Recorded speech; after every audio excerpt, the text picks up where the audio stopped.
Сайн мэцхан үзэг сонсогч уншигч та бүхэндээ бэлтгэн өргөдөг 100 асуулт нэвтрүүлгийн маань энэ удаагийн дугаар эхлэхэд бэлэн болоод байна. Манай өнөөдрийн нэвтрүүлгийн зочноор Монгол Ардын намын нарийн бичгийн дарга Отгон шарын Батнайрамбал хүрэлцэн ирж оролцож байна. Сайн байна уу танд орой мэндийг хүргье. За танд орой мэнд хүргэе. За юуны өмнө бидний урилгыг хүлээн авч нэвтрүүлэгт маань хүрэлцэн ирж оролцож байгаа танд маш их баярлалаа. За өрсөн бас маш их баярлалаа. Сайхан зусч байна да. Сайхан. Та сайхан зусч байна. Сайхан. Нэвтрүүлгийн маань хамгийн ихний асуулт та манай телевиз үзэгчдод өөрийгөө болон гэр бүлийнхнийг нэг сайхан танилцуулаач. За намайг Отгон шарын Батнайрамбал гэдэг.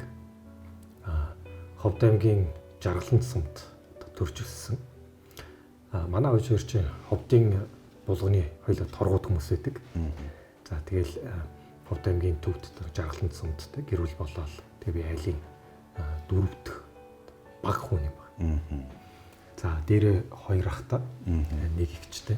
Таны нэрний утга учир тэр би чинь 84 онд төрсөн.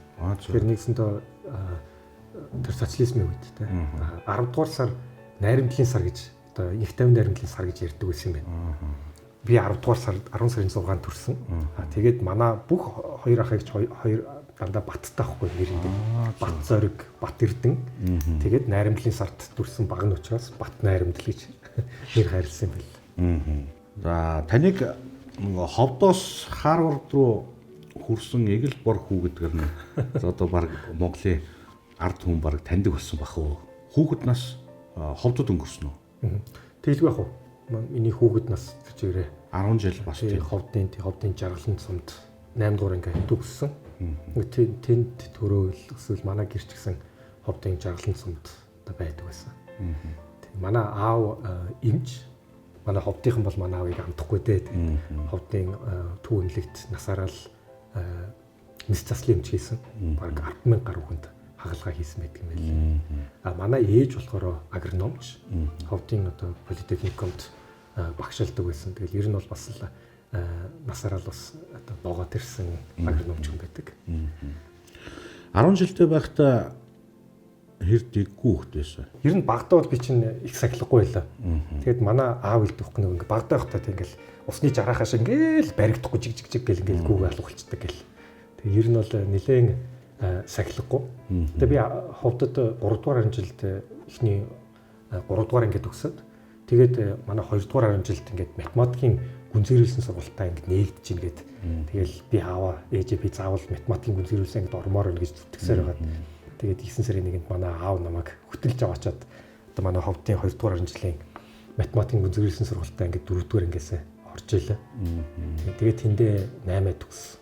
8 төгс. Тэгээ 10 жил нь аймаг руу явах юм уу? Ер нь бол багтаа онц сурлагтан байлаа.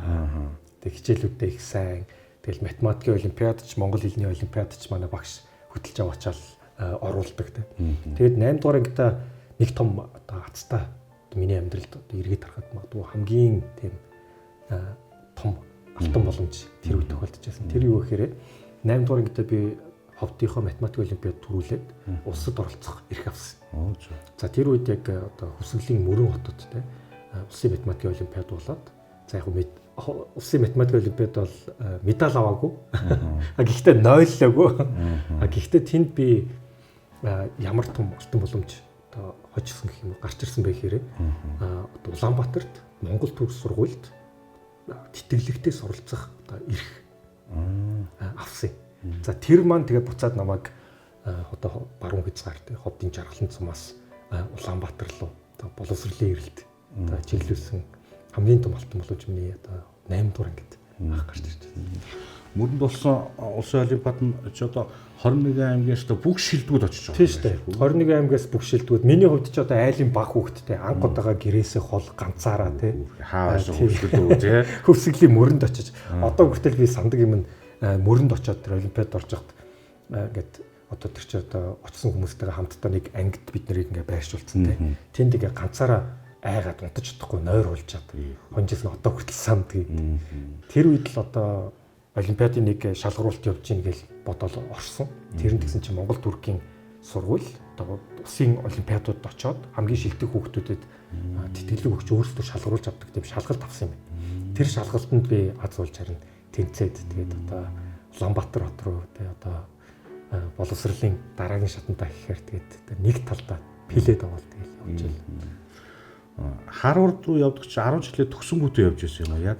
Монгол төгс сургуулийг төгсчөөд бас дараагийн нэг боломж нэгдсэн нь Норвегийн Дэлхийн нэгдсэн коллеж гэдэг их сургуулийн бэлтгэл 2 жилд олон улсын бакалаврын диплом суралцах тийм бас бүтэн тэтгэлэг одоо бас хожиж исэн. Тий одоо шалгуултанд бол тэнцээд авч ялаа. Тэгээд Норвегт анх удаага гатгшаага тий одоо бас эх орноос хол аав ээжээс хол гэхдээ ямар ч байсан санхүүгийн асуудалгүй бүтэн тэтгэлэг аваад одоо хилийн дэс алхаж байсан. Монголд 10 жил төгсчөөд шууд Америкийн их сургууль тэнцэнэ гэдэг баг боломжгүй байсан.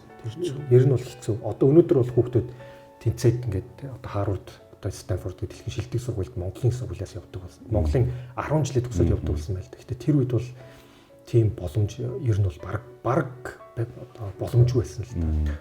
Тэгээд тийшээгээ шууд явах мэдээлэл одоо хиндж байгаагүй баг тийм тохиолдол баг байгаагүй тийм л байсан. Ямар спортыг сонирхтын та? Уулан давирах их дуртай.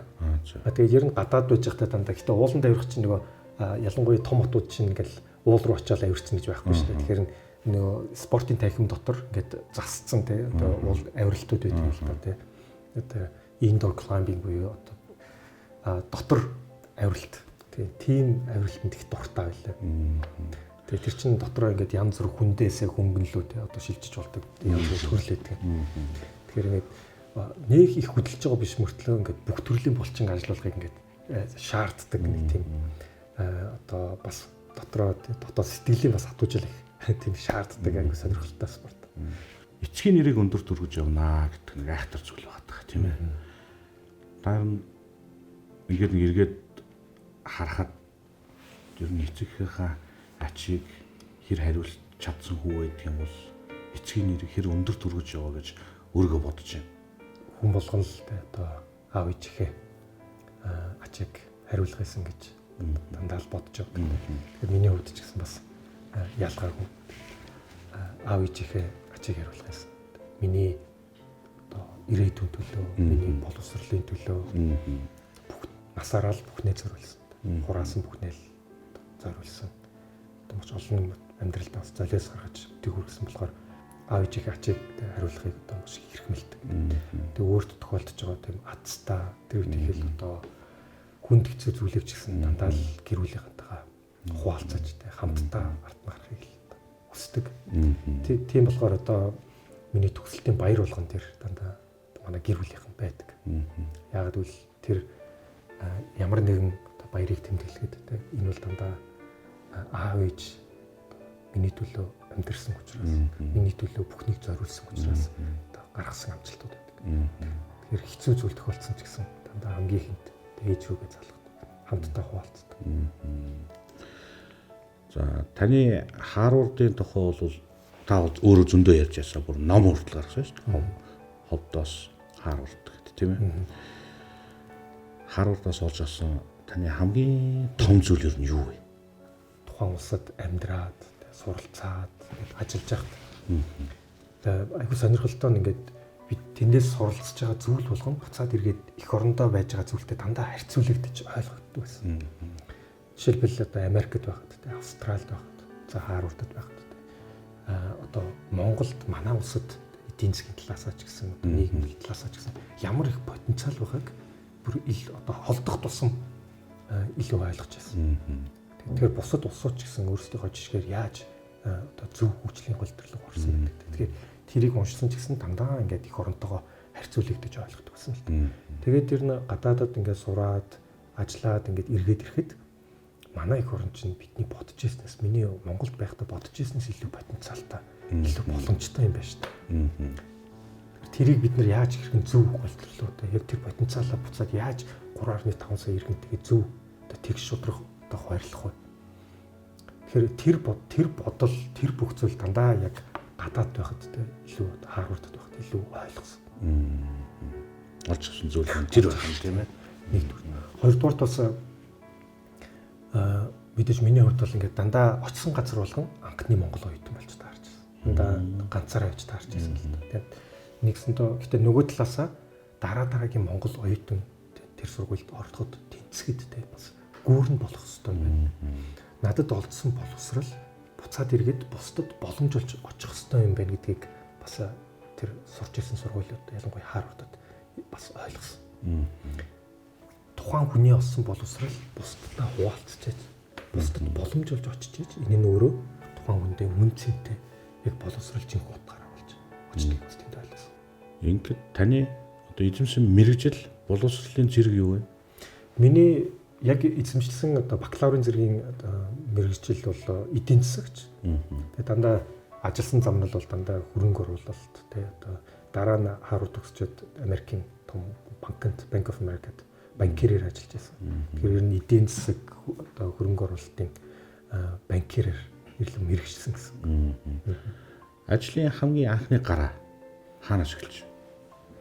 Ажлын анхны гараа бодохоор надад одоо миний төсөөлт юу орж ирдэг вэ гэхээр яг л нөгөө ховдодтай номын сангийн одоо туслах анх хийж илээ. Тэр чинь би одоо санжир 3 дугаар ангид байсан. 3 үлээ 4 дугаар ангид байсан. Тэгэхээр чинь би нийтийн номын санд орохоор манай номын сан ховдын номын сан чи 2 давхар гэдэг юм л. Нэг давхарт нь болохоор хүүхдийн номын сан, 2 давхарт нь насан туршидчдын номын сан. Би тэгээд 3 үлээ 4 дугаар ангид байхдаа хүүхдийн номын санд бүх номоо үлгэрийн ном уншаад дуусгацсан. Тэгээд дээшээгээ насан туршидчдын номын санд руу орж ном уншмаар байдаг. Гэхдээ хүүхд болохоор оруулдаг. Тэгж насан туршид юм шиг. Ой, доошо буугараа гэдэг. Чиний номноо доор байгаа шүү гэж. Тэгэхээр би тэндээс яаж орох вэ гэдэг тийм одоо төгсөл эрмэлзэлтэй байсан л. Тэгээ нөгөө насан туршидчдын номын сангийн одоо тухайд номын сан чижээс одоо хүртэл би санд юм л да манай эрдэнэ гэж байдаг байсан. Тийм торомграалаг нүттэй сайхан цантай гэж байсан л да.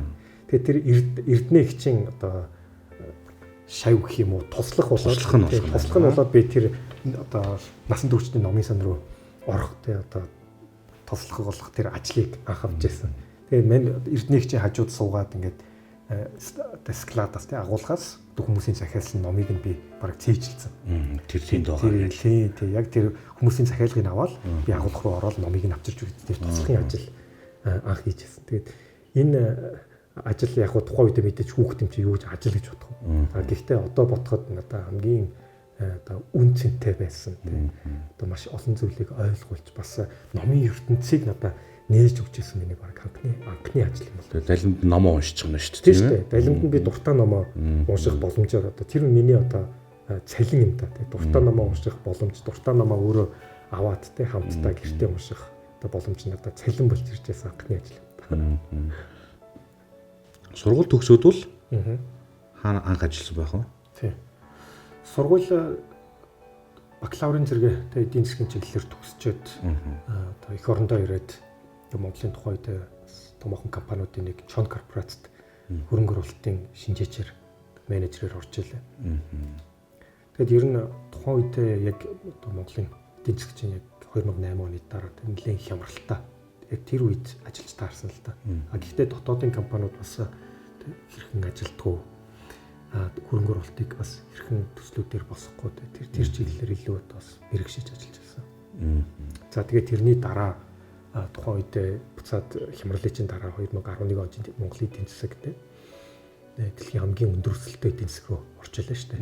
Яг тэр үед бол одоо PricewaterhouseCoopers гэдэг дэлхийн хамгийн том санхүүгийн компани нэг Монголд салбараа байгуулад анхны 6 консалтинг буюу зөвлөхөр ажилд орж илээ. Тэр үед бол томоохон оюутлогоос ахуулаад томоохон компаниудад санхүүгийн зөвлөгөө өгдөг, санхүүгийн аудит хийдэг ийм ажлаар бас үргэлжлүүлж байлаа. Одоо таны ширээний ном ямар ном вэ?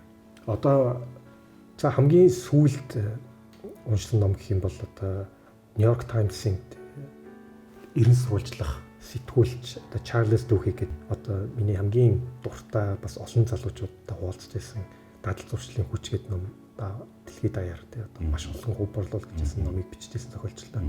Тэг хамгийн сүүлд Super Communicators буюу хэрхэн бусдтай одоо супер харьцах вэ гэдэг одоо номыг баг 2-3 сарын өмнө цоошнэр тий олон нийтэд танилцуулаад одоо дэлхийн шилдэг номын жагсаалтанд бас зүйлсээр орсон бүтээл. Хамгийн сүүлд одоо баг сарын өмнө уншсан ном.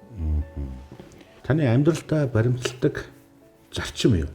одоо манай гэр бүл манай аав ээж хоёр бол шудраг бус юмтай одоо нийлж чаддгүй. Шудраг бус юм тэгэхээр чистэлсээ хийж чаддгүй.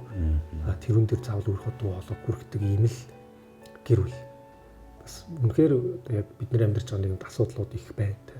Тавилах хэлэх үл гэл асуудлууд их байгаа ч гэсэн шудраг амьдраад үн цэнтэй амьдарч болтгийг одоо өөрсдийнхөө амьдралаар харуулж байгаа манай аав ээж байхгүй. Тэгэхээр тэр гэр бүлээс авсан төлөвшил байна. Тэгээ бас өөрийн бас боловсрлоор дамжуулж авсан гахшгүй үнц юм байна. Тэгэхээр би шудрагс зүйлийг бол төвчж чаддгүй. Тэрний төлөө заавал дуу хоолойгоо заавал хүргэх ёстой гэж боддог. Таны энэ амьдралаас олж авсан хамгийн том ололт юу вэ? Их гоё асуулт байна. Одоо эргээд бодоход миний амьдралд тулсан хамгийн том ололт тэр баруун хязгаар Ховд аймагт төрөөдтэй тэнд өсөж явахдаа Улаанбаатар руу боловсролын ирэлт ирсэн. Энэ нэг талдаа ирсэн боломж нь миний амьдралд тулсан хамгийн том ололт баг. Үүгээр дамжуулж миний амьдралд ирсэн боломж бүр одоо энэ хотоор дамжиж ирсэн байдаг. Боловсрол гадагшаа сурах бүх зүйл. Та өөрөө ер нь ямар зан чанартай хүн байд юм бол? Магадгүй миний хамгийн тодтогч хэлэх зан чанар нь альва зүйлийн төлөө зориглоод зорж мөрөөдөж байгаа. Тэрнийхээ эцсийг нь эцэст нь хүрчээж эцсийг нь үтчээж заавал салдаг. Олон жил болсон ч гэсэн. Тухайн үед би Америкт сурж байхдаа Америкийн том банкнд ажиллахыг хүссэн юм л да.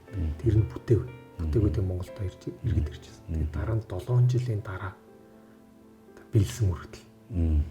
Монголдо иргэд ирсэн ч гэсэн тэр мөрөөдлөө хизээж хаяагүй. Дотроо заавал биелнэ гээл тэрнийхээ төлөө алхамлахмаар урагшлсаар л байсан. Таны одоо мөрөөдөж байгаа хамгийн том мөрөөдөл юу вэ?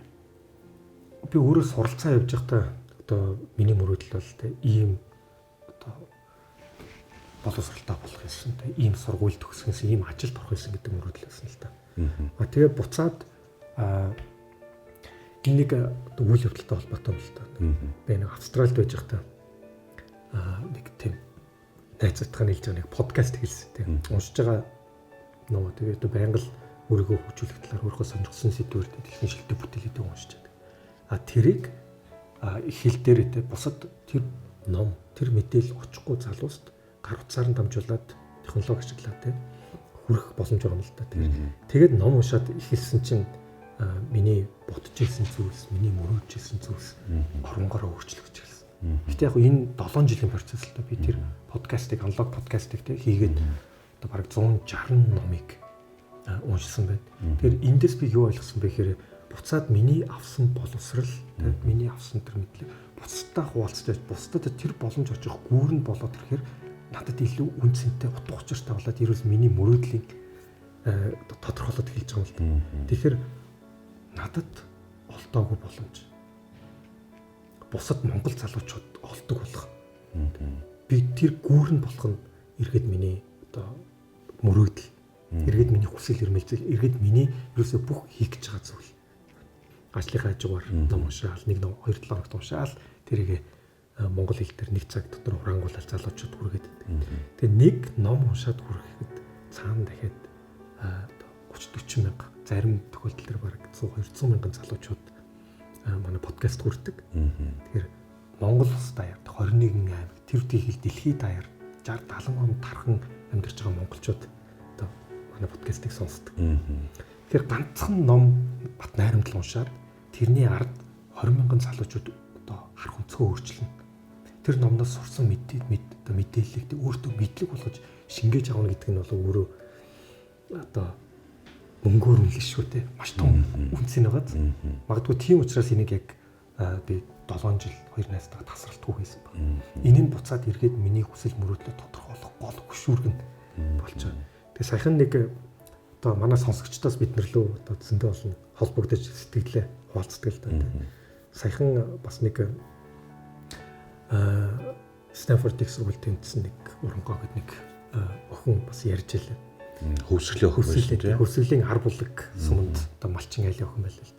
Тэгэл нэг ковидын үеэр аав ээж дээрээ тэ малаа хариулж яхад тэ одоо манай подкастыг сонсдог байсан юм байл. Тэгэл уулын орой дээр сигнал утасны сигнал орж ирэнгуут нь тэ манай подкастыг бүгднийг тэ олон дугаарыг даунлоод хийгээд тэгэл мал хариулж яхад тэ гэрийн ажлаа хийж яхад манай ном уншсан подкастыг сонсоолсон тэ сонсоол тэгээ одоо өнөөдөр тэр охин тэ одоо анх удаа хилэндээс асгаад Стэнфорд дэлхийн шилдэг дэлхийн боловсролын ноён мэргэжлийн Стэнфорд их сургууль бүтэн тэтгэлгээр явах гэж байгаа жишээ байна. Тэгээд яг урангоо гэлтгөө маш олон залуучууд байна.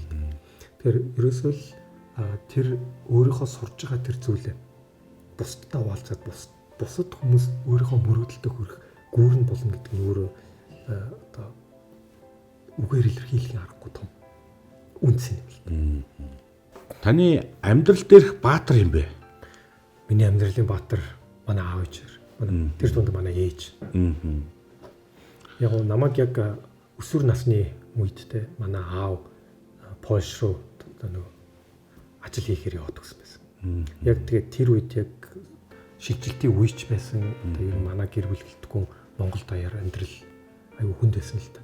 Тэгэхээр яг тэр үед манай ээжтэй 4 хүүхдээ өсөхгүй л ногоо тариал 25 км алхам байж очиж нэг газар нэг ногоо тариад тэ. Яг тэгэхээр алхам тутамд бид дөрөв хүүхэд нь танаа хамтдаа л байсан л хамтдаа ногоо тариад. Тэр үед чинь би бараг бас 7 8 настай. Тэгээ тэр хизээж миний одоо санаанаас гардгүй надад бараг ингээд өнгөт кино шиг ингээд үлдсэн байдаг. Хичнээн багын дурсан. Тэгэхээр тэр бүх одоо хүүхдүүдийнхаа төлөө гаргасан тэр цолиос буцаж нэхгүй хайр. Тэр явсан бүх замнал нь одоо хүртэл надад маш тод үлдсэн байдаг л да. Тийм болохоор маш ойлгомжтой. Ерөөсөө миний амьдралын гол баатар бол аав ээж хоёр. Тэр дунд манай ээж. Таны бүр тийм өрөө болсон үг байна уу? Байдаг бол ямар үг вэ? Энэ манай ээж ч бас хэлдэг юм л да. Одоо бас ээжээс авсан өрөө юм да. Тий. Манай ээж чинь ингээд ямар ч ялангуяа нэг хүнд зүйл тохиолдоход тэ ингээд эсвэл том шийдэлт одоо гарах хэрэгтэй болгоход ч юм уу дандаа урагшаа гэх хоёр хэлдэг байхгүй. Тэгээд ямар ч зүйл тохиолдож байсан дандаа урагшаа. Аар яс Норвегиос гадаад бас чамгүй боловсрол эзэмшээ. Түрүүн та ярианд хэллээ шүү дээ бас хүүхд залуучууд маань бас ханддгаа, зөвлөгөө авдгаа. Янз янзын л одоо зөвлөгөө танаас авж байгаа бах. Зөвлөгөө авж байгаа хүүхдүүдийг ингээд дийлэнх нь ер нь юу гэсэн зөвлөгөө аваад байна. Их олон зөвлөгөө авж байгаа л да. Тэрний дийлэнх нь мөрөөдлийн талаар маш олон залуучууд асуудаг л да. Тэгэхээр яг тэрүүн дээр би яг өөрийнхөө одоо жишээг хуваалцдаг те. Би яг залуучуудыг хизээж мөрөөдлийг агуулгаас битээ дутаасаа гэж боддог. Яг гэх юм бол яг үнэ хэлэхэд маш олон залуучууд одоо бусад хүүхдүүдтэй харьцуулах юм бол боломж хомсон юм шүү дээ. Тэг гэр оролт те. Тусаа зүүн, нүүрсээ зүүн. Хажуугаар нь 3 дүүг асар.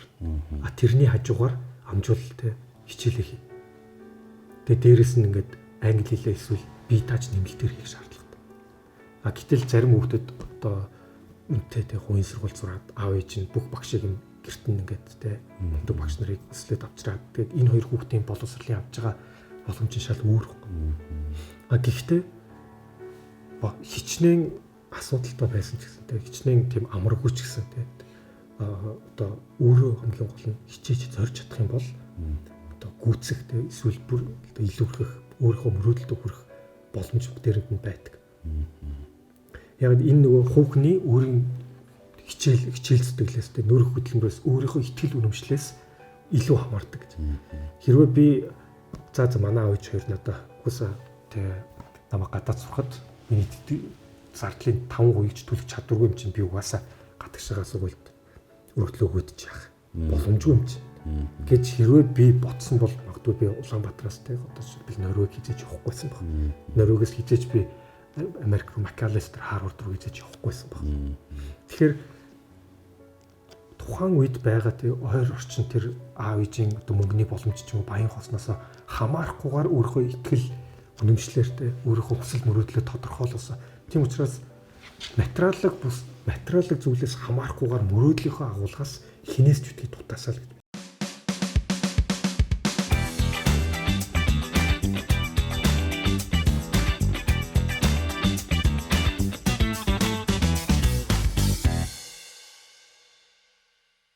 Тэр нэг таагүй өдрүүд байдаг да. Аа. Сэтгэлээ яаж засдаг вэ? Таны сэтгэлийг юу засах вэ? Заримдаа эхлэхээс санаа зовморч юм шиг. Гэхдээ бас энийг л номноос л сурсан юм л та. Нэг зүйл нь 7 хоногт нэг удаа ч юм уу те. За болохгүй бол сард нэг удаа ч юм уу. Эсвэл болж өгвөл бүр өдөр болгон ганцаараа байж байхдаа өөртөө ярьдаг.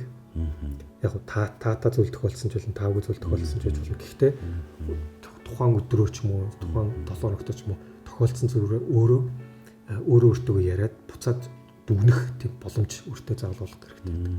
Яагаад тэгэхээр хэрвээ тэгж чадах юм бол одоо таагүй зүйл ч юм уу, гомдсон ч юм уу те эсвэл нэг одоо хүлээлт үүсгэсэн зүйлээ ч юм уу өөртөө дүгнэлт хийгээд тэгэлждэг. Одоо нэгсэндээ цэг тавиад дараагийнхаа зүйл рүү шилжих гэсэн үг.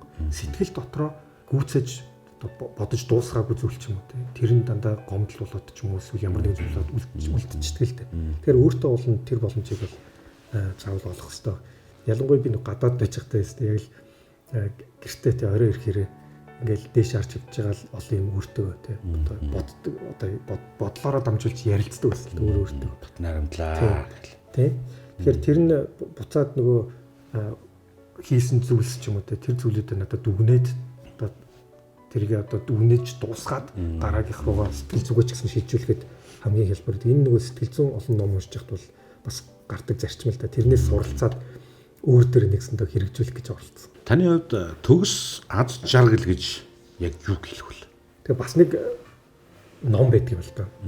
Одоо миний магадгүй амьдралд хамгийн их нөлөө үзүүлсэн. Ялангуяа өөртөө одоо хариулт олдохгүй асуултуудыг асууж яхад надад жимэн болж өгсөн нэг ном байдаг. Энэ нь Clay Christensen гэдэг алдартай түүхний бичсэн How will you measure your life буюу амьдралынхаа үн цэнийг хэрхэн үнэлэн дүгнэх вэ гэсэн асуулт. Нэг ангийн хүүхдүүд чинь нэг 10 жилийн дараа, 20 жилийн дараа, 30 жилийн дараа уулздаг шүү дээ. За тэгсэн чинь тэр хүн ном дээр бичиж байгаа л да. Тэр хүний төгссөн сургуулийн 10 хүүхдүүд 10 жилийн дараа уулзсан чинь хэн нь илүү аз жаргалтай байна гэдгийг ингээд харьцуулаад 20 жилийн дараа, 30 жилийн дараа, 40 жилийн дараа яах нь вэ гэдэг. Тэгсэн чинь одоо бизнесийн хувьд те одоо эсвэл материаллык одоо мөнгө төгрөгийн хувьд, эд хөрөнгийн хувьд ч юм уу те бүгдээрээ ингээд амжилттай явж байна л да. За гэтэл хувийн амьдралын хувьд нөгөө цаг хугацаа өнгөрөх тусам гэр бүл салдаа ч юм уу хүүхдүүдтэйгээ одоо таарамжгүй байдалтай ч юм уу те илүү аз жаргалгүй яваад байна гэж байгаа юм л да. Тэгэхээр бид нар магадгүй өдөр тутмын амьдралдаа ч юм уу те бодох шийдвэрээ дандаа материалын зүйл дээр гаргаад хийгээд яваад байдаг. Нэг эргээ харсан чинь гэхдээ амьдралдаа өөрт нь хүүхний хувьд хамгийн чухал зүйл дээрээ тий хизээч нөгөө эхний гуравтаа байхгүй тавьдаггүй тий шийдвэрүүд гаргаад явчихдаг юм байл. Тэгэхээр тэр хүн буцаад нэг олдож байгаа амьдралаар амьдарч байгаа бол тий тэр бид нар бизнесээ дүгнэхдээ хэр ашигтай байна гэж ашигын тооцоол хийдэг шүү дээ. Тэгвэл яагаад өөрийнхөө хувийн амьдрал дээр тэгвэл хэр утга учиртай амьдрч ин гэдгээ бодолцож шийдвэр гаргадаг юм болов. Тэгэхээр тэр хүний дүгнэлт юусэн бэ гэхээр дандаа тийм мөнгөн бус хэмжигдэхүүнүүд хүний хоорондын харилцаа тий бусдын төлөө хийсэн зүйлс тэр хүн багш хүн байсан хэр олон оюутантай байсан тэр хэр олон оюутнаар дамжуулж хүмүүсийн амьдралд нөлөөлсөн гэдгээрээ би амьдралаа үнэлэн цэгнэх юм байна гэсэн дүгнэлтэнд хүрч байгаа л да. Тэгэхээр тэр ном надаа одоо тийм маш том миний бодож байснаас илүү нөлөө болсон гэдэг үзүүлсэн байдаг л да. Ер нь яг тэгэхээр бид нар өдөр тутмын амьдралдаа түүртэй тийм том асуултуудыг асуухгүй өнгөрөөчдөг. Тийм байна. Юу дээр хамгийн их бодиттой хандхыг хүсдэг юм та? Ялангуяа бус хүний амьдралтай хамааралтай тийм чухал шийдвэрүүд гаргаж байгаа бол дандаа бодиттой байх хэрэгтэй. Яг тэгвэл одоо таны гаргаж байгаа шийдвэр бусад хүний амьдралд шууд нөлөөтэй учраас хамгийн бодиттой шийдвэр бусдын төлөө гаргасан шийдвэр байх хэрэгтэй. Та хэр хинхэг хүн бэ? Хинхэг гэдгийг одоо нэг талаас бас эго гэж ойлгож байна л да. Тэгэхэд энэ бас нэг надад асуулт тэмдэг байсан. Тэр нь яг эго тэр хинхэг хүн болгон ямар нэгэн байдлаар эготой байдаг. Эго хүн гэж баг байдаггүй. Тэгэхээр энэ ингээд хүний илэрхийлж гарч ирэх нэг тийм авиралтай. Гэхдээ хувийн сонголт шүү. Эго ихтэй байх уу, эго багтай байх уу гэдэг. Эгого дарах уу гэдэг дандаа хувийн сонголт байдаг. Тэгээ энэ одоо манай подкастн дээр маш их ирдэг асуултууд байсан л да. Бид нарт чинь дандаа хүүхний хөгжил талаас асуултууд маш их ирдэг. Хүүхний хөгжил талаас уншсан номнууд хамгийн олон хүнд хүрдэг. Тэгээд Ryan Holiday гэдэг зохиогч бичсэн эго бол таны хамгийн том дайсан гэдэг ном уншиж байсан. Тэгээ тэр номноос бас айгүй олон зүйлийг яг шинжлэх ухааны талаас нь ойлгож байсан л та. Тэгэхээр бид нэр дандаа алдаага бусд руу чих гэж үздэг. Натурал нь ингээд бус өөрийнхөө гаргасан алдааг ч гэсэн бусдаас хайх гэж үздэг те. Гэтэл явж таны хөгжөхөд амжилтанд хүрэх гэж байгаа гол дайсан чинь дандаа өөрөө байж таардаг. Таны эго гэсэн үг байхгүй.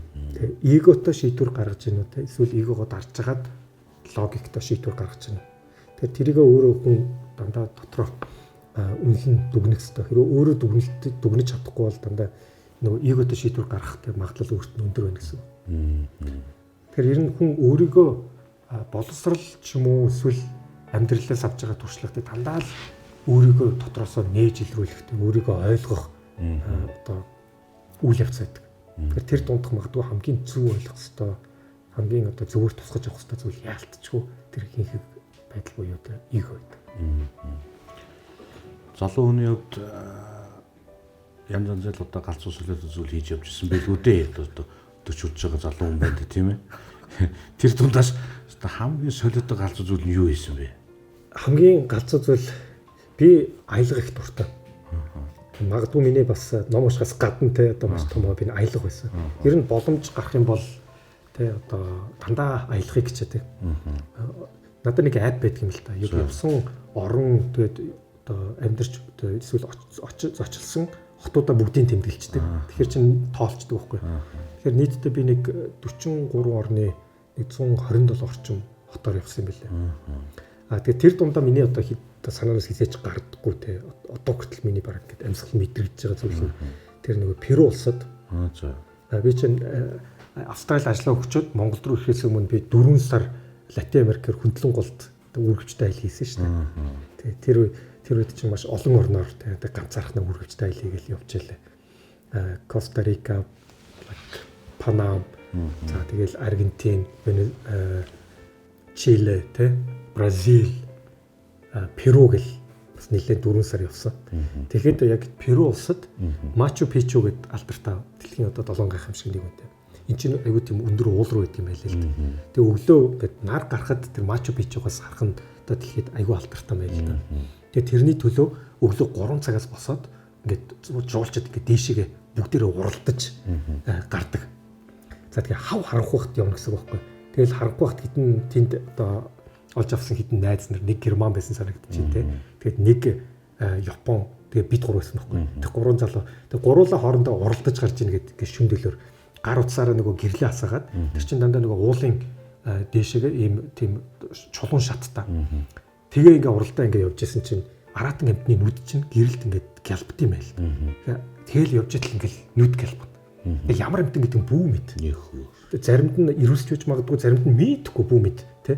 Тэгжсэн чинь нэг амтан пүт гэл өсрийг гараад ирэхгүй. Тэгсэн чинь хаазуулж тэр нь юу вэ? Нохоо ээж таарсан.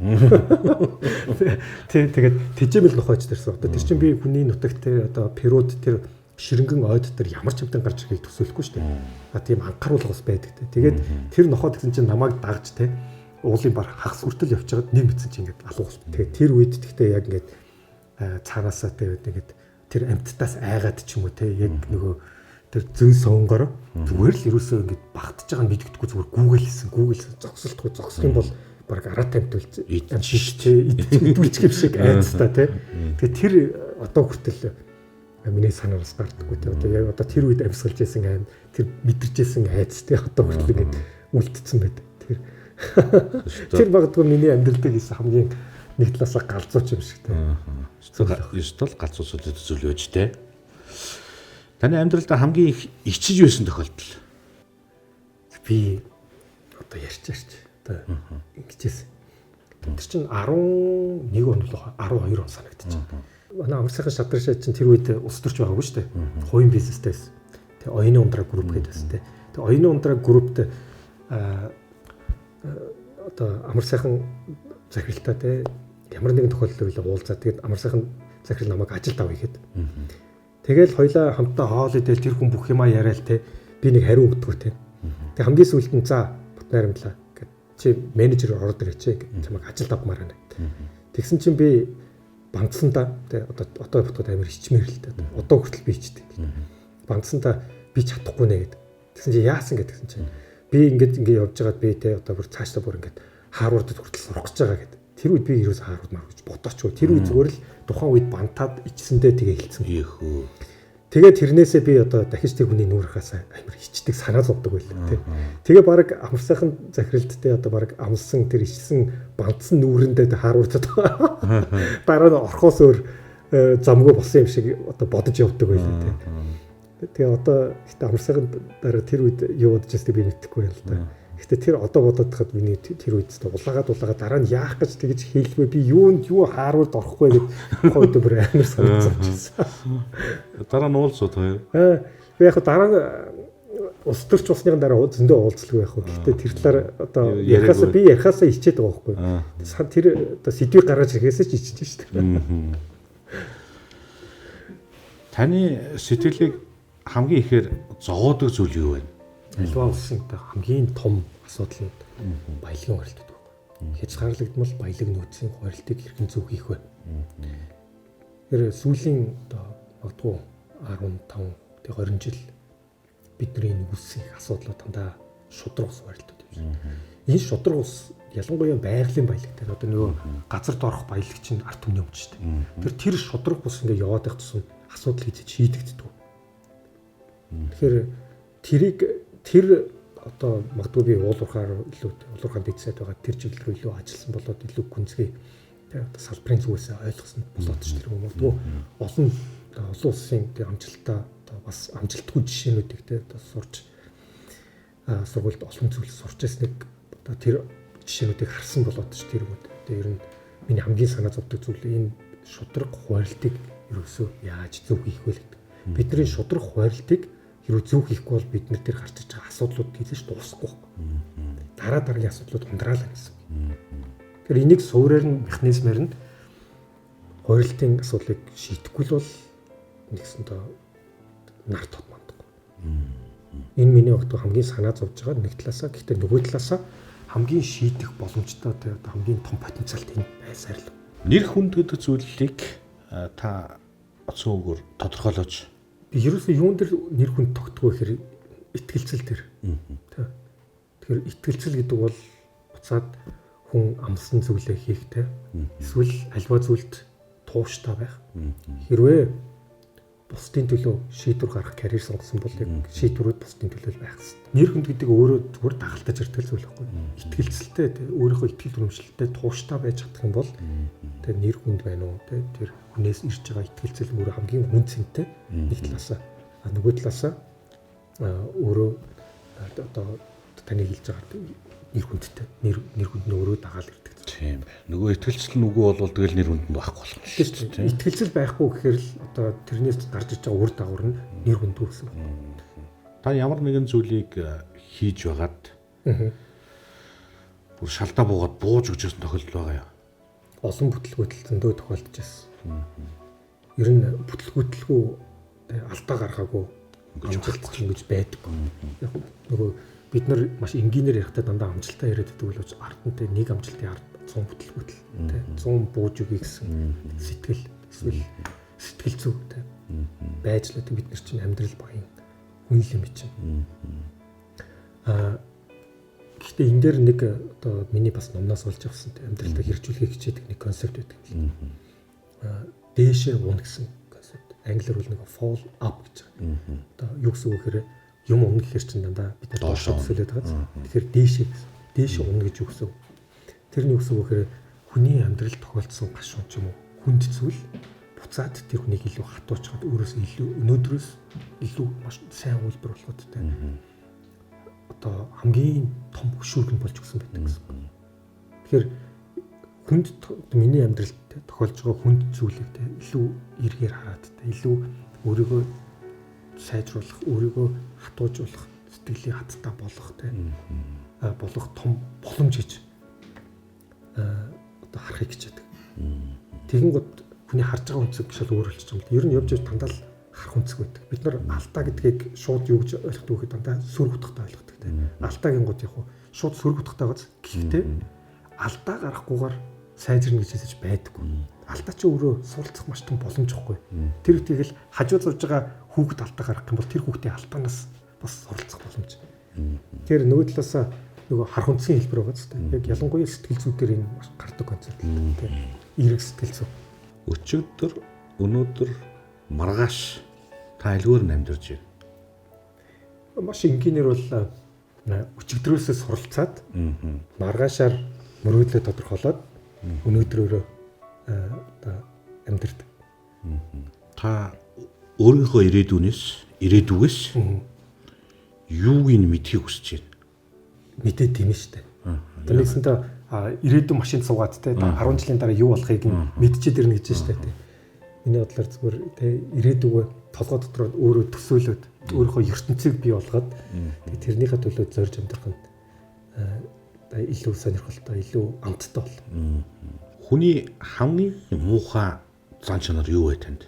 Хамгийн муухай зан чанар шудраг ус баг.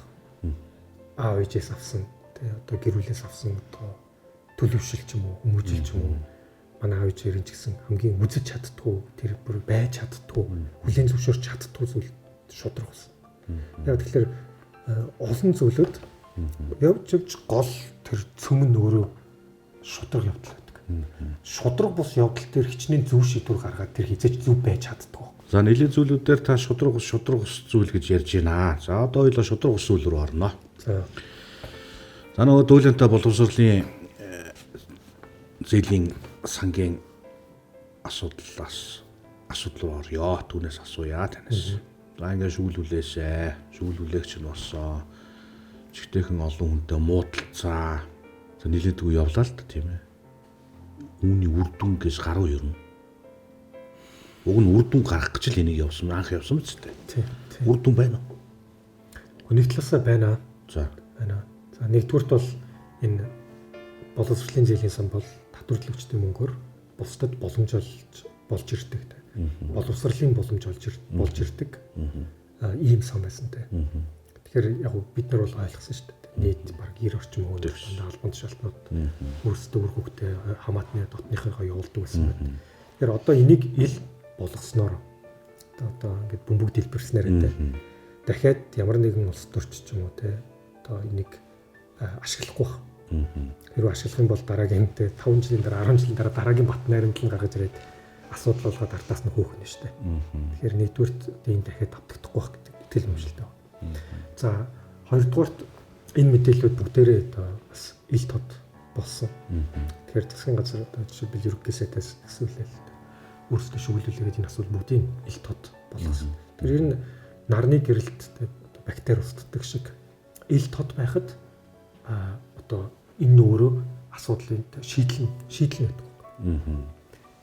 Ил тод байхад хүн одоо оролцохоос эмээн хууль бусар ашиглахаас одоо зайлсхийм. За нийтийн мэдээллийн ил тод байдлын тухай хууль батлагдаад одоо шилэн говцгийн манерд одоо манай учрал сайтыг гол хийж байгаа ажлууд байна шүү дээ. Бүгдийг ил тод ингээд болгосон. Тэгэхээр энэ одоо өөрөө маш том давуу тал дараагийн 5 жил 10 жилдээ дараагийн хүүхдүүд шалгараад явхад ч гэсэн одоо ил тод байдал өөрөө дараагийн гарах асуудлаас бол хамгийн том сэргийлэх бамбаа нь болно гэсэн. За иргэн төлөлт бас урдах одоо үетэй харьцуулах юм бол одоо 4-5 дахин ихссэн үр дүн бас харагдаж байгаа. Гэхдээ нөгөө талаасаа том зургаар нь нийт дүнгээр нь аваад үзэх юм бол тэ 345 тэрбум тэ одоо хийгдэг үйл байна гэсэн үг. Тэгэхээр яг бид нар дахиад цаашаа эндээс шийдэл хагаад тэ одоо иргэн төлөлтийг сайжруулах тэ одоо олон ажлууд бас байна л дөө.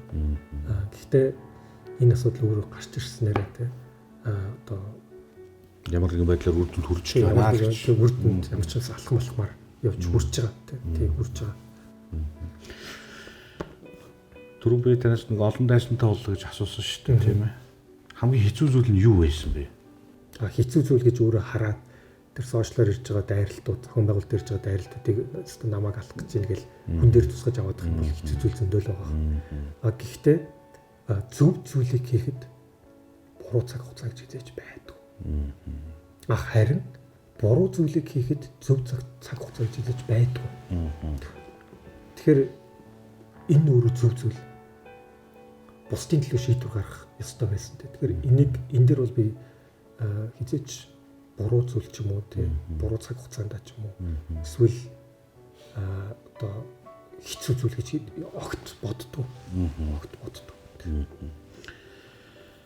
За ингээд Монголын том намын нарийн бичгийн дарга болсон. Өссөн үсэг улс төрч болж байна. Улс төрч хүн гэж ер нь ямар хүнийг хэлдэг юм? Ямар хүнийг хэлэх вэ? Яагаад улс төрч гэдэг ажил ер нь эхнээсээ байдаг. Ер нь биднэрт тулгамж байгаа асуудлууд байна те. Жишээлбэл удаа Улаанбаатарын нэг асуудал гаргая л да. Тэгэхээр тэрэн дээр шийдлэх хэрэгтэй шүү дээ. Тэгвэл тэр шийдлийг хэрвээ үнэхээр болдог бол те 3.5 секундээс кнопт харуулад шийдвэр гаргуулчих юм бол амар хэлбэр. Тийм бол ямар ч тийм ус төрч хэрэггүй. Бид нар өөрсдөө шийдчихнэ гэсэн үг байхгүй. А гэхдээ нэгэнтээ бодит амьдрал дээр энэ боломжгүй. Тийм болохоор за 3.5 секундээ төлөөлөх те нэг хэсэг хүмүүсийг аваачаад бидний өмнөөс бидний эрх ашигын төлөө шийдвэр гаргаач.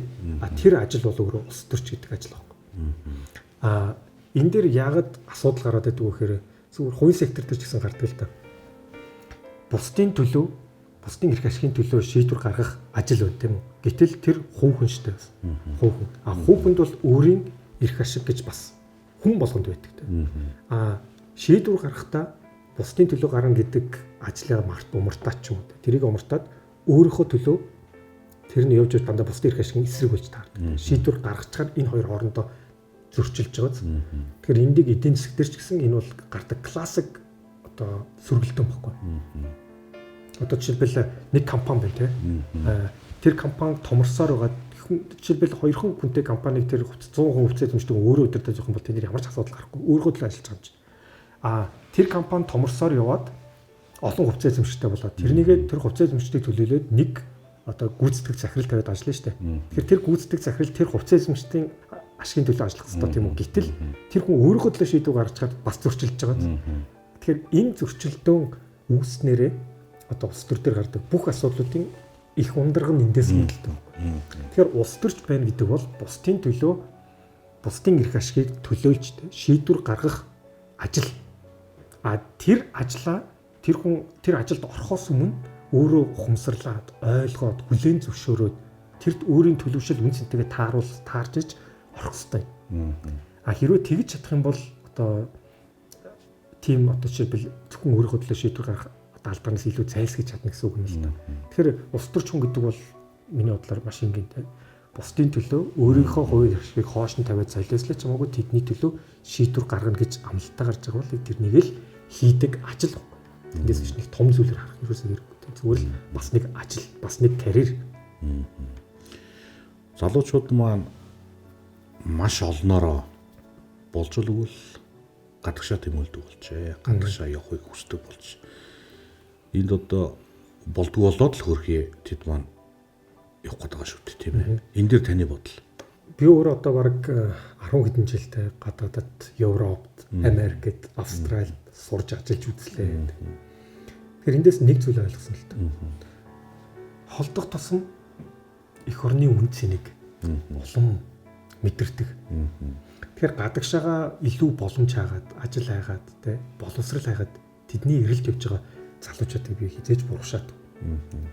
Би яг өнөөдрөөр ингээ харчгаар яг өнөөдрийн хүний нөөц гадагшаа явж байгаа юм шиг харагддаг боловч тэр хүмүүсийн сэтгэл зүрхэнд их орн нь байн гуяатай байдаг. Гадагшаа явж гин гэдэг бол зөвхөн боловсрал очиод хийж байгаа хараач хамаагүй хийж байгаа ажил биш шүү дээ. Тэр хүн гадаад улс оронд те их орноосоо хол аав ээжээсээ хол ганцаараа амьдрч сурч чинь төлөвшөж чинь маш их зүйлийг өөрөө одоо бодитоор олж авч байгаа юм. Одоо хүнд ажил хийгээд те одоо хүн хөдөлмөр нэг бий болгодог штэ тий эсвэл боловсрол эзэмшиж байгаа залууч. Тэгэхээр Монгол улсыг дараагийн түвшинд гаргах маш том потенциал хүний нөөц гадаадад ингээд бэлтгэж чинь гэсэн үг байхгүй. Тэр хүмүүс буцаж ирэхгүй тэд нар чинь ингээд ингэ чинь үгүй шүү. Монголоос явсан хүн болгоны сэтгэл зүрхэнд эх орноо гэсэн дуудлага сэтгэл нь гүнд нь бүр улам хурц. Гадагшаа олон жил болох тусам улам асдаг гэрэл واخгүй. Тэгэхээр тэд нар хизээ нэгэн цагт ямар нэгэн байдлаар Монголтой байн холбоотой байдаг, эргэж ирдэг. Энэ бол Монгол улсыг дараагийн түвшинд гаргах маш том боловсон хүчин, сэтгэл, итгэл, зүтгэл тэнд явж байгаа. Тийм учраас гадаад амьдран сууж байгаа, одоо ажиллаж байгаа залуучуудыг би хизээж бурушаадгүй тэд нар чинь Монголын ирээдүй баг. За мөн олон тооны хэмжээний залуучууд маань гадагшаа зөвхөн сурахын төлөө тэмүүлж байна. За үнийг бас хоёулаа буруу гэхгүй. Дэлхийн боловсролыг эзэмших гэж штэ тий. Гэхдээ манай өөрийн боловсрол ер нь хизээ нэг аятайхан болох уу гэж таардгүй. Яг боловсрол гэдэг чинь айгүй том агуулгатай тий. Суур боловсролын хувьд тий 10 жилээс авч байгаа 12 жилээс авч байгаа суур боловсролын бол би Монголын боловсролын системийг би муу гэж боддгоо. Яг л би яг үндэ хөдөөний 10 жилийн боловсролоор л үдээ хүртэл явж байгаа шүү дээ. Тэгэхээр хөдөөний 10 жилийн боловсролоор хичнээн би 8 дугаар ангид англи хэл сураагүй ч гэсэн хожуу сурсан ч гэсэн тэр англи гадаад хэлийг сурах боломж тэр суур боловсролыг би хувьдад хөдөөний 2 дугаар амжилт эзэмшсэн байна. Тэр боловсролоор дамжаад Европт Америкт дэлхийн шилдэг сургууль сурлаа. Хаач гологдоогүй. А яг мэдээж цаг хугацааны хувьд илүү боловсролын чанар нь илүү одоо муудаж байгааг үгүйсэхгүй. А гэхдээ биднэрт энэ одоо үн цэнтэй суур байгаа энэнийг илүү бид нар чанаржуулах дээр л анхаарах хэрэгтэй. Тэгэхээр бидний өнөөдөр ямар ч байсан сургуулиудтай одоо бас бидний сургуулиуд руу бол нэлээд хөрөнгө оруулалтууд хийгдэж байна. Одоо хамгийн дутагдж байгаа зүйл боловсролын чанар руу одоо даацтай томоохон хөрөнгө оруулалтуудыг хийж чадах юм бол манай боловсрол бол ялангуяа суур боловсрол хаач гологдохгүй. Бүр илмэл улмал тодрох тийм боломж нөхцөл байдаг. Зөвхөн Улаанбаатарт ирж англи хэл сурдаг. Зөвхөн Улаанбаатарт ирж илүү чанартай боловсрол эзэмшдэг биш. 21 аймаг даяараа тэр чанартай боловсрол эзэмшдэг тэр чанарын хөрөнгө оруулалтууд бол заавал хийгдэх ёстой гэж боддог. Систем сайжрах ёстой, тийм ээ? Тийм. Тэгэхээр энэ нь юутай уялдах ёстой вэ гэхээр нэгэнтээ байгалийн баялаг ард түмний өмчин бол тэр хүмүүст бэлэн мөнгөлж очих гэсэн илүүтэйгээр байгалийн баялагын өгөж 3.5 сая хүнтэй үр хөвгтүүд нь боловсролын чанар болж очих ийм механизмыг л бүрдүүлэх хэрэгтэй. Эрүүл мэндийн хүртээмжүүлж очих хэрэгтэй. Тэгэхээр ингэжээч хүмүүс ч гэсэн нэг талаасаа за байгалийн баялаг үнэхээр миний хүүхдийн боловсролыг чанар болоод илүү болоод амьдралыг нь аваа явах юм байна. Ингэжээч энэ нь үнэхээр шудраг хуйлт явж байгаа юм байна гэдэг итгэл өмчлийг хаваасан. Та нөгөө баялагын сангийн хуулийг л яриад байгаа шүү тийм ээ. Баялагын сангийн хууль дээр та бас гар бие оролцсон юм шиг байна лээ. Тэгсэн чинь нэг хүн гадаадаас баялагын сангийн хуульчин байсан. Тэр байтугай сананд байсан шүү. Та нар юу яриад байгаа гэдэг л шүү дээ. Яг үндэсний баялагын сан гэдэг чинь өөрөө маш том концепт байхгүй. Тэр дотроо жишээлбэл одоо бид нарт улам хуулийг нь одоо аль түрүүн баталсан нэг сан нь ирээдүйн сан. Буюу энэ байгалийн баялагаас орж ирж байгаа нэг хэсгийг одоо ирээдүйн өвдөө ирээдүйдээгээд энэ чинь шахагдах нөөц баялаг шахагдсан үед бид нарт том хөрөнгө оруулалт болж ашиглах нэг тийм хэсэг баг. Хадгаламжийн одоо сан гэх юм те. Тэр ирээдүйн сан баггүй. Зөвхөн ирээдүйн сангаар үндэсний баялагын сан гэж ойлгох юм бол өрөөсгөл. Энэ бол үндэсний баялагын сангийн зөвхөн нэг хэлбэр нь ирээдүйн сан байсан баггүй. Бусад сангуудыг нөгөө харахгүй бол аль түрүү бид нарт байсан штэ гэд яриад байгаа тийм учиртай бол та. Тэгэхээр мэдээж нэг хэсгийг нь одоо энэ батлагдсан. Миний хувьд бол би дицээд байхдаа те 3 жил үндэсний баялагын сангийн тухай хуулийг бол яг өөрөө байраа явьжсэн те. Яг тухайн үедээ батлагдаж амжаагүй тэгээд улам цаашаа сайжрал сая батлагдчихжээ л да. Тэгэхээр энэ улс төр талаасаа ч гэсэн батлагдахад нэлээд олон давааг туулчиж батлагдчих. Яг тэгэхээр энэний ард нь маш том баялагын дахин хуурилт хийгдэх зүйл явж байгаа. Одоо хүртэл бидний ойлгосон зүйл бол бидний төсөөлшгүй том талд эдийн засаг үүссэн байна гэдгийг ойлголоо шүү дээ. Тэ? Тэгэхээр одоо нүүрс эрдэнэс тавталгаатай уялдаад ч юм уу тэ. Тэгэхээр тэр талд эдийн засгийг ил болгоод тийшээ урсж исэн мөнгөний урсгалыг олон нийт рүү боловсрал, эрүүл мэнд, орон сууц болгож хуваарлах гол механизм чи өөрөө үндэсний баялагын сангийн тухай хуулиас байхгүй. Тийм учраас нэг талаасаа улс төрийн гацаатай байсан ч гэсэн ойлгомжтой байсан. Ойлгоо. Яг гэвэл энэ олон хүний эрх ашиг хөндөгдөх үйл байхгүй. Магадгүй хамгийн олон хүний эрх ашиг ялангуяа мөнгөний гүн орох тусам эрх ашиг хөндөгдөх үйл үндэсний баялагын сангийн тухай хууль мөн. Энэ үндэсний баялагын сангийн тухай хуулийн гол механизм тэр баялагын дахин хуваарлт ялангуяа байгалийн баялаг гэдэг чинь 3.5 сая иргэнд хамааралтай учраас энэний зөв хуваарлтыг хийхгүй бол хулгайн асуудлаас эхлүүлээд ард түмний бүхнэлээс эхлүүлээд хизэж шийдэгдэхгүй асуудууд байхгүй. Шийдэгдэхгүй гэсэн үг. Дараа нь энэ асуудлууд байн гарна гэсэн. Тэр дахин хуваарлтыг хийх гол механизм өөрөө үндэсний баялагын сангийн тухай хууль.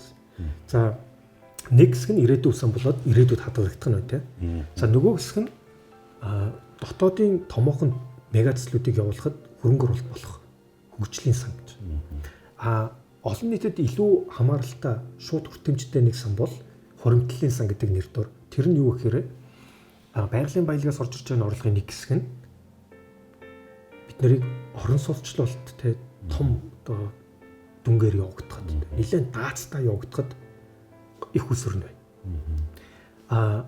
Боловсролын чанараар болж дамжиж боловсрол болж хөрөнгө оруулалт. Эрүүл мэндийн салбар руу орж эрүүл мэндийн хүртээмжийг сайжруулах. Энэ гурван салбар руу ерөөсөй голчилж орох мөнгө урсгал. Тэр бол энэ байгалийн баялагын төрийн өмчт компаниудын тэр ногдол ашигын 34% нь бол автоматар шууд ерөөсөй хүний хүчилтэй. Хамгийн хүний энгийн зайлшгүй хэрэгцээ эрүүл мэнд, боловсрол, орон сууц руу орно гэдэг энэ механизмыг үүсгэж байгаа. Тэгэхээр энэ бол зүгээр нэг боловсрол, эрүүл мэнд, орон сууц ярьж байгаа зүйл. Энэ баялагын дахин хуваарлтын хэлбэр байхгүй. Ер нь баялагын хуваарлтыг бид нэр шудраг хийхгүй болохоор ард түмний бүхэнд л харилдаггүй. Нэг талаас нөгөө талаасаа хулгайн алга болдгоо гэсэн үг байхгүй.